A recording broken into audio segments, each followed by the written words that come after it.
Siapakah atau apa itu calon arang? Kalian pernah nggak mendengar kisah tentang calon arang? Nah, di video kali ini aku mau ceritain tentang kisah dari calon arang. Biar nggak penasaran, yuk dengerin aku bercerita bersama aku, Kay. Yuk kita let's go! Pada zaman dahulu kala, hiduplah seorang janda tua yang bernama Kiranda pada masa kerajaan Daha yang dipimpin oleh Raja Erlangga.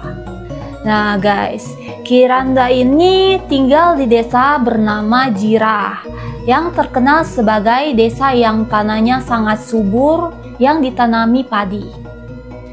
Kiranda hidup bersama anak gadisnya yang bernama Ratna Manggali di daerah yang agak jauh dan terpencil dari pemukiman warga. Sosok Kiranda memiliki sifat yang tidak ramah dan sinis kepada orang-orang. Dia selalu mencurigai setiap orang-orang yang berada dekat dengan rumahnya. Hal inilah yang membuat penduduk desa takut untuk datang bertamu atau datang ke sekitar rumah Kiranda.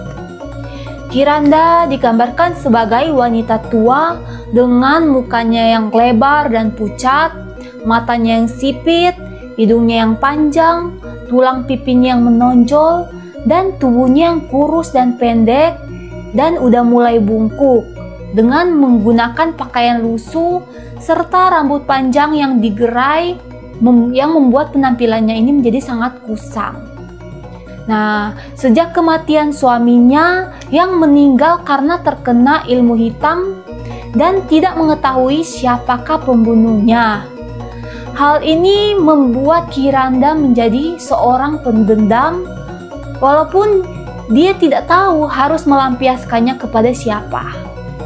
Oleh sebab itulah Kiranda mempelajari ilmu sesat kepada Hyang Bhagawati, Dewi Durga, dewi dalam mitologi Hindu. Dan oleh sebab itulah Kiranda bersikap selalu menaruh curiga, sinis, dan selalu memasang sikap bermusuhan kepada siapapun, yang kemudian mendapatkan julukan calon arang oleh penduduk desa. Nah guys, Ratna Manggali, anaknya si Kiranda ini dikaruniai wajah yang sangat cantik. Hal itulah yang membuat para pemuda menyukainya. Tapi sayangnya mereka enggan mendekati Ratna Manggali dikarenakan ibunya yang berparas buruk dan memiliki ilmu hitam. Hal itulah yang menyebabkan Ratna tidak memiliki teman hingga keceriaan masa remajanya hilang dimakan oleh waktu.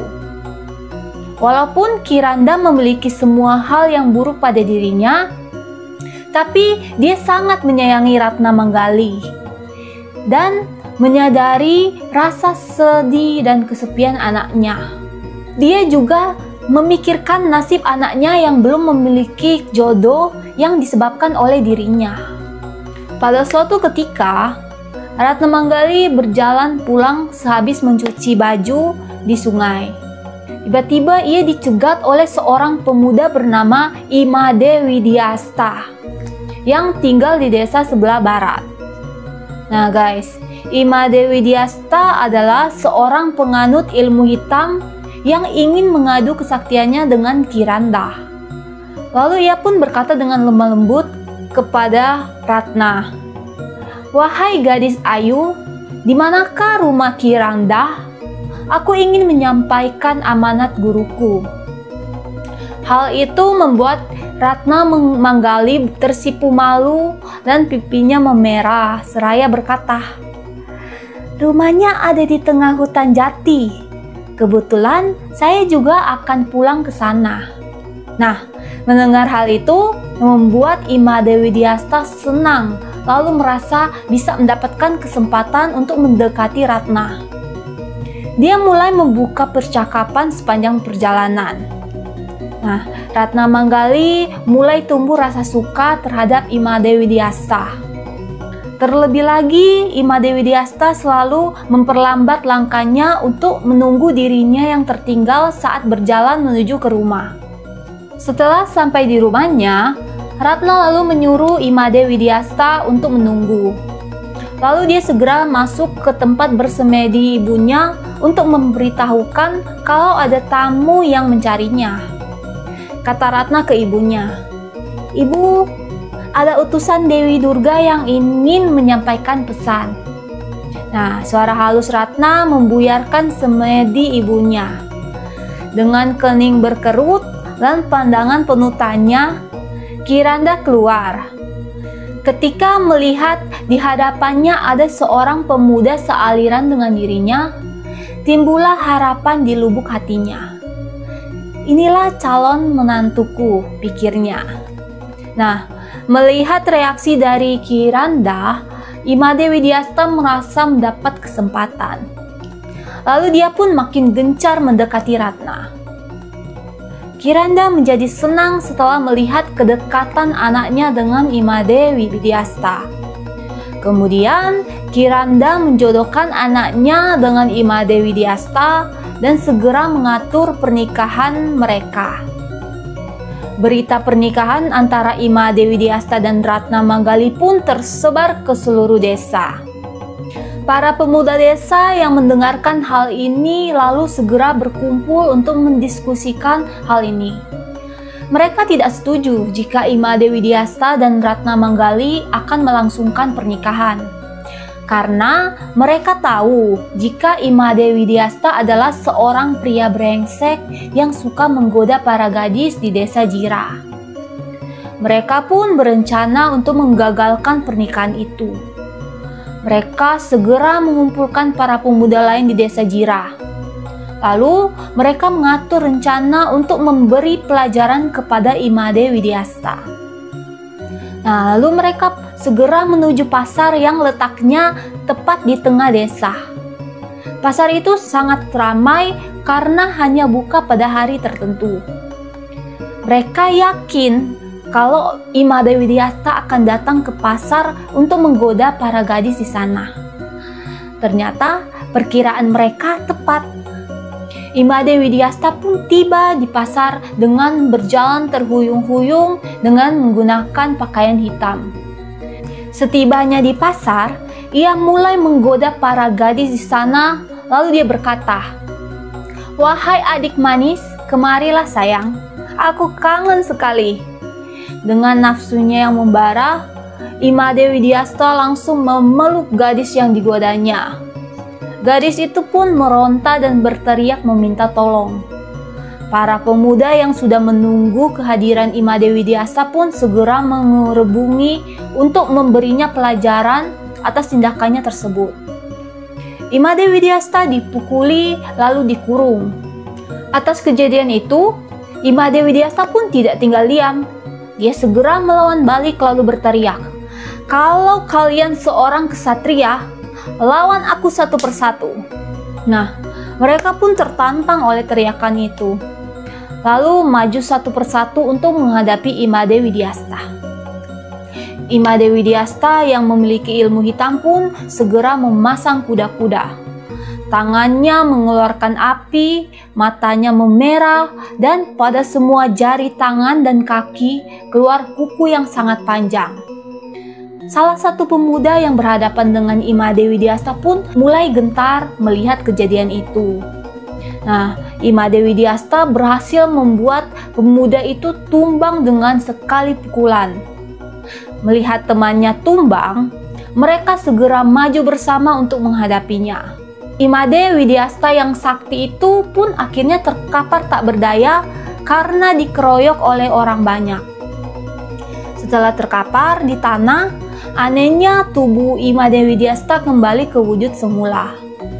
Para pemuda yang takut setelah menyaksikan kejadian itu segera membuang tubuh Ima Dewi Diasta keluar dari desa agar tidak diketahui oleh Kiranda, karena mereka takut mereka akan mendapatkan musibah jika kejadian itu diketahui oleh Kiranda. Tapi berita tentang perkelahian antara Imade Widyasta dan para pemuda itu pun tersebar hingga ke telinga Kiranda. Hal itu membuatnya sangat murka. Kiranda pun segera bersiasat untuk membalaskan dendam Imade Widyasta kepada penduduk desa Jirah. Ratna Manggali pun tidak tinggal diam setelah melihat kemurkaan sang ibu. Dia mencegah tindakan ibunya, lalu berkata kepadanya untuk bersabar. Ternyata Ratna Manggali sudah mengetahui kelakuan bejat dari Imade Widyasta. Dia sering membuntuti Imade Widyasta secara diam-diam dan akhirnya mengetahui kelakuan bejatnya kepada para gadis. Dia tidak bisa berbuat banyak karena ibunya sangat menyukai Imade Widyasta. Dan dia juga tidak ingin membuat ibunya kecewa. Dengan berat hati, akhirnya dia menyetujui perjodohan itu. Bujukan dari Ratna Manggali pun sia-sia. Dia tidak bisa membendung kemarahan sang ibu. Dan ibunya segera mulai bertapa untuk berubah wujud menjadi calon arang. Kiranda yang sudah berubah wujud pun segera menyebarkan wabah penyakit ke seluruh desa Jirah. Warga desa pun mulai terserang oleh wabah penyakit yang disebabkan oleh Kiranda. Berita ini pun segera terdengar hingga ke telinga Raja Airlangga. Nah, bawaan raja juga menjelaskan penyebab dari wabah penyakit di desa Jirah. Raja segera memikirkan solusi untuk menghentikan wabah penyakit di desa itu. Lalu, raja segera memerintahkan prajuritnya untuk menjemput Kiranda dan anaknya ke istana agar bertanggung jawab atas tindakannya. Setibanya mereka berdua di istana, raja bertanya kepada Kiranda apa alasan dia menyebarkan wabah penyakit. Kiranda segera menjelaskan semua penyebabnya. Setelah mendengarkan semua cerita dari Kiranda, raja segera memerintahkan prajuritnya untuk memanggil para pemuda yang terlibat atas tindakan itu. Nah, para pemuda yang sudah tiba di istana segera ditanya oleh raja. Mereka segera memberitahukan alasan sebenarnya dari tindakan mereka. Setelah mendengarkan cerita dari para pemuda, Kiranda tetap tidak mempercayai ucapan mereka dan tetap membela Imade Widyasta. Kedua belah pihak itu pun tidak ada yang mau mengalah. Mereka tetap pada pendirian mereka masing-masing. Raja segera mengambil sikap dengan bertanya kepada Ratna Manggali yang hanya terdiam menyaksikan perdebatan antara ibunya dan para pemuda desa. Nah, setelah raja bertanya kepada Ratna, ia membenarkan perkataan para pemuda desa jika Imade Widyasta adalah seorang yang brengsek yang sering menggoda para gadis desa. Betapa kecewanya Kiranda setelah mendengar perkataan anaknya itu. Ia menjadi semakin murka dibuatnya. Lalu Kiranda menatap ke bawahan sang raja, dan seketika mereka tersungkur ke tanah. Seluruh tubuhnya memerah sontak membuat seluruh isi istana menjadi sangat terkejut. Kiranda menyeret anaknya untuk meninggalkan istana dengan wajah merah.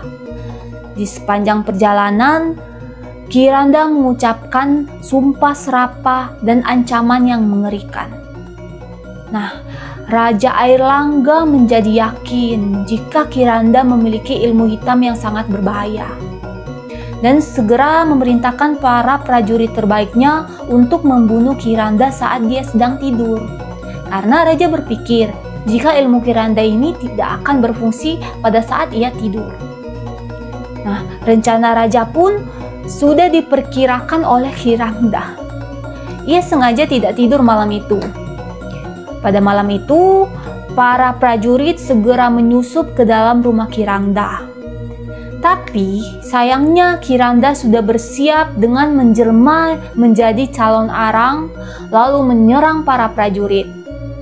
Para prajurit itu kalah dan terpental keluar.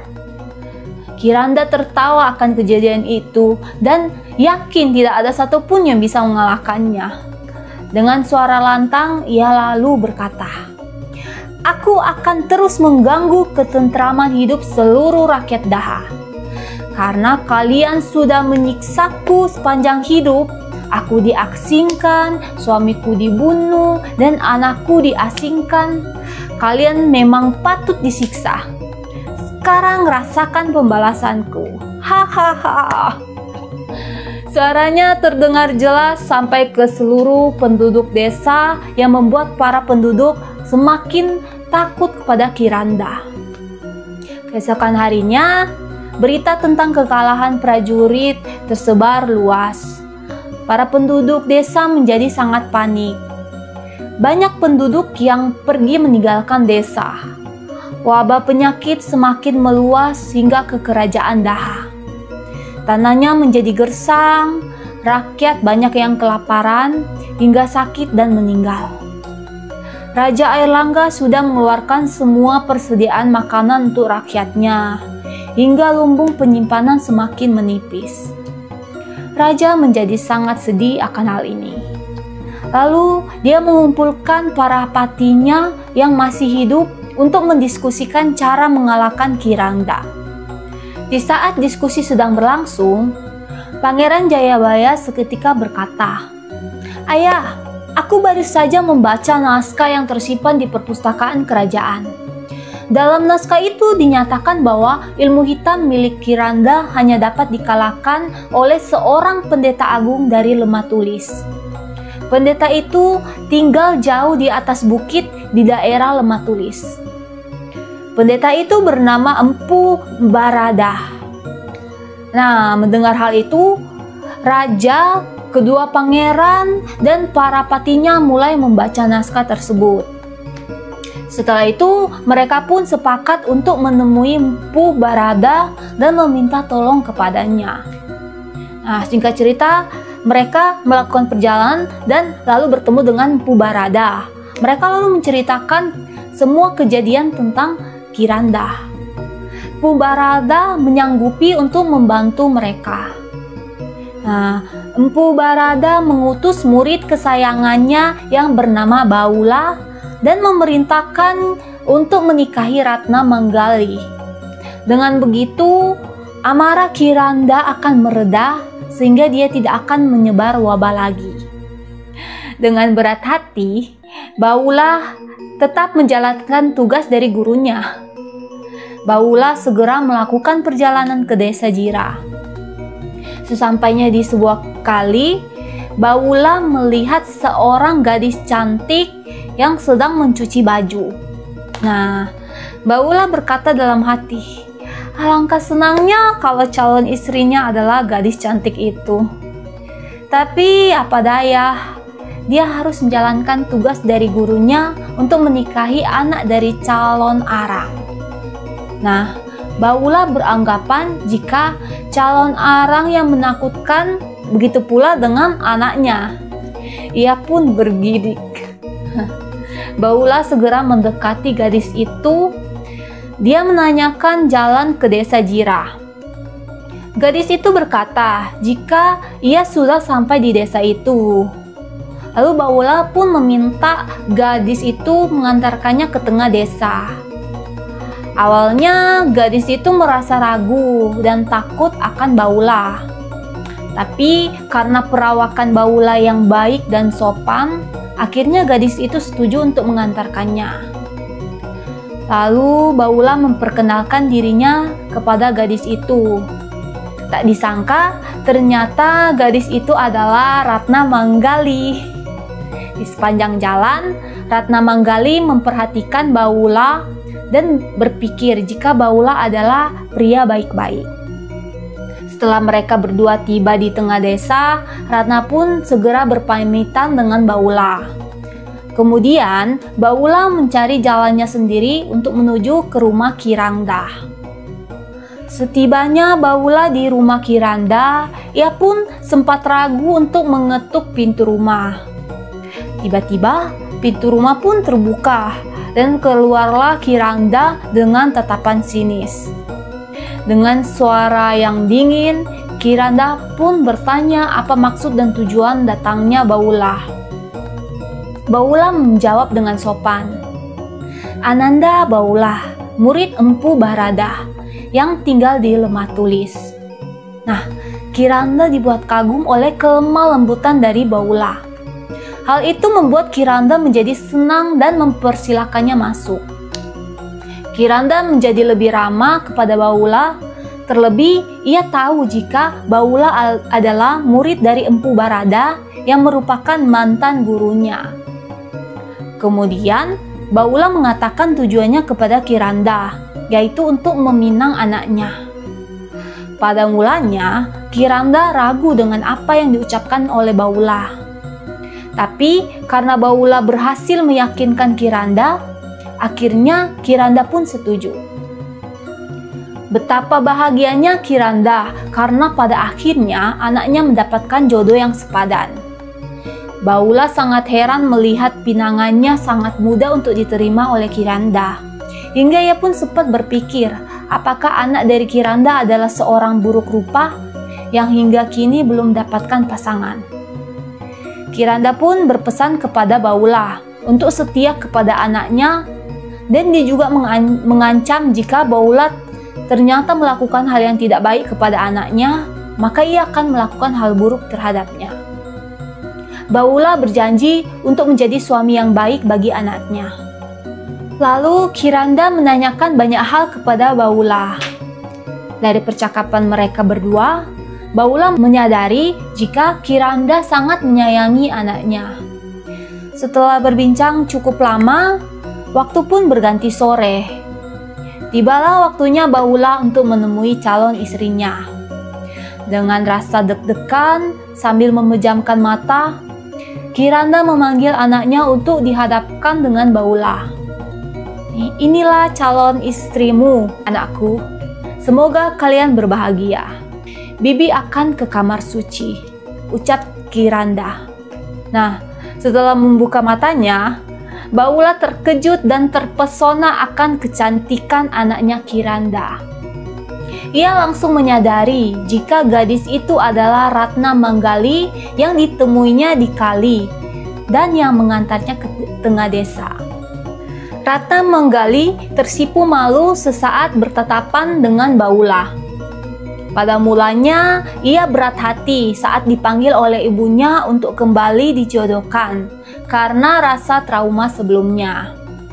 Tapi, begitu ia melihat calonnya adalah Baula, ia pun menjadi senang karena Baula adalah pria tampan yang ditemui sebelumnya yang mempunyai sikap lemah lembut dan sopan. Ia setuju jika dijodohkan dengan Baula. Mereka berdua pun berbincang, sehingga membuat kedekatan antara mereka berdua semakin terjalin. Kiranda yang melihat kedekatan mereka berdua menjadi senang akan hal itu. Rasa dendamnya terhadap penduduk desa dan kerajaan Daha pun sirna. Sikap buruknya juga perlahan menjadi lebih baik. Penyebaran wabah penyakit mulai perlahan-lahan hilang. Pernikahan Baula dan Ratna Manggali segera dilaksanakan. Setelah menikah, Ratna Manggali mengajak Baula untuk mengitari rumah dan desa Jirah. Pada saat Kiranda sedang keluar, Ratna Manggali mengajak Baula untuk memasuki ruangan suci tempat Kiranda bertapa dan melatih ilmu. Padahal Kiranda sudah berpesan kepada Ratna Manggali jika ruangan itu hanya boleh dimasuki oleh mereka berdua, tapi dilanggar oleh Ratna Manggali. Di dalam ruang suci, mereka berdua melihat tempat Kiranda mempraktekkan ilmu hitamnya. Ratna Manggali menunjukkan sebuah benda berwarna putih di atas tungku yang digunakan oleh Kiranda untuk berbuat jahat kepada semua penduduk.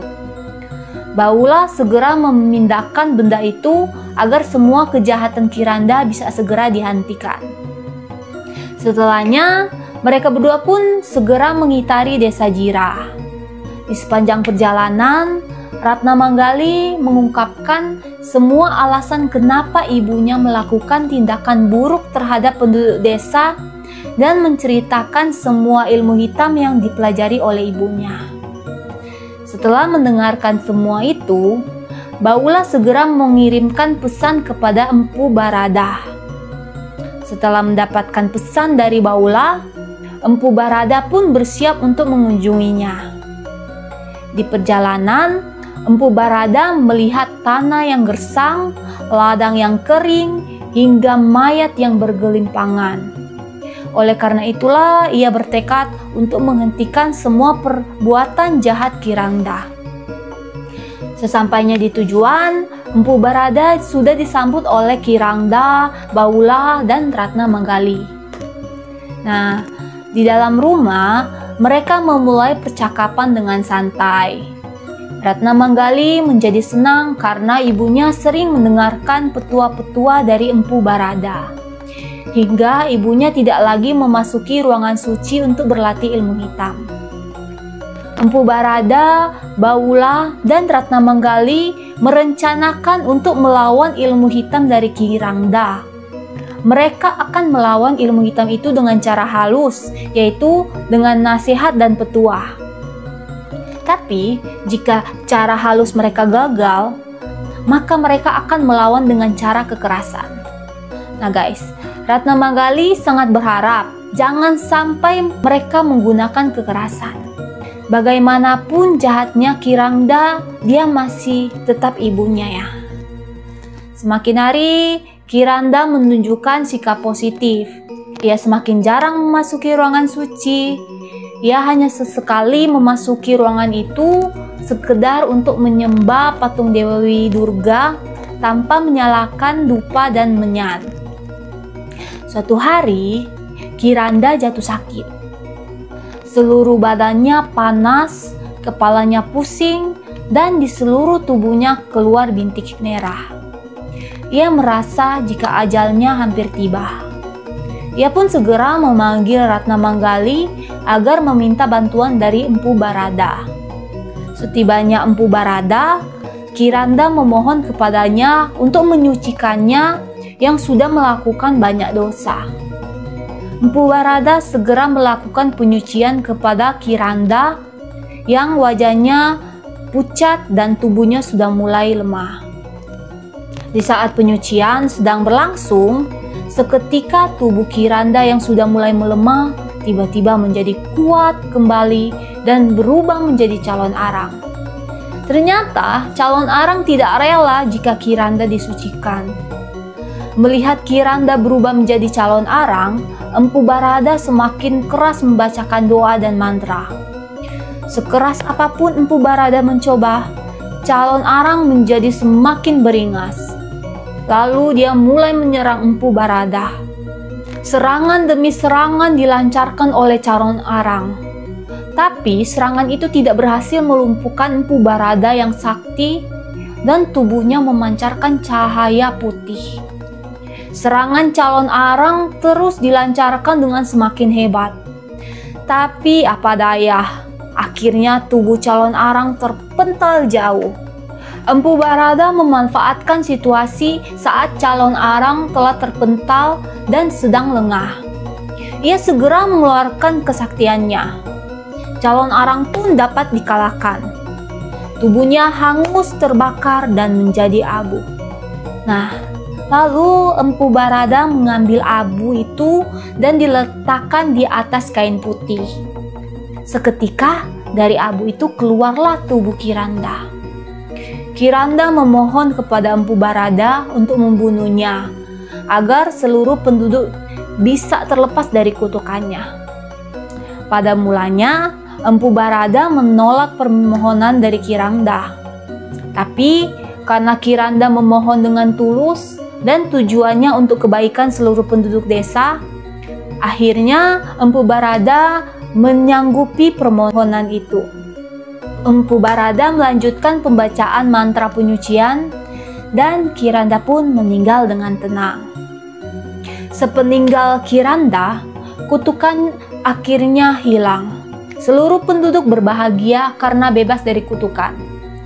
Ratna Manggali sangat sedih kehilangan ibu yang telah membesarkannya dan menemaninya selama ini.